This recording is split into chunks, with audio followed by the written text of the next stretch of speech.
کو رسول پاک کا وصال ہوا نا، حضرت بلال نے منہ سے لفظ ہی کوئی نہیں ادا کیا.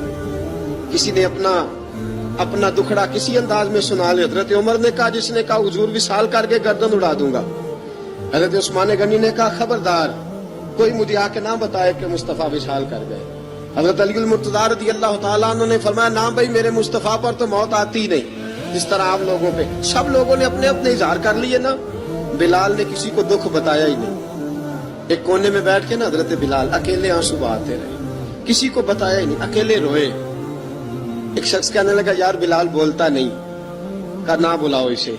عصر کی نماز کا وقت ہوا نا تو وہ بلال جو کعبے کی چھت پہ بغیر سیڑھیوں کے چڑھ گیا تھا، وہ بلال جو کعبے کی چھت پہ بغیر کسی سہارے کے چڑھ گیا تھا، اس بلال کو کہا کہ بلال چڑھ ذرا، آذان پڑھ، مسجد کی چھت پہ چڑھ جا. حضرت بلال کئی بار چڑھے اور کئی بار گرے.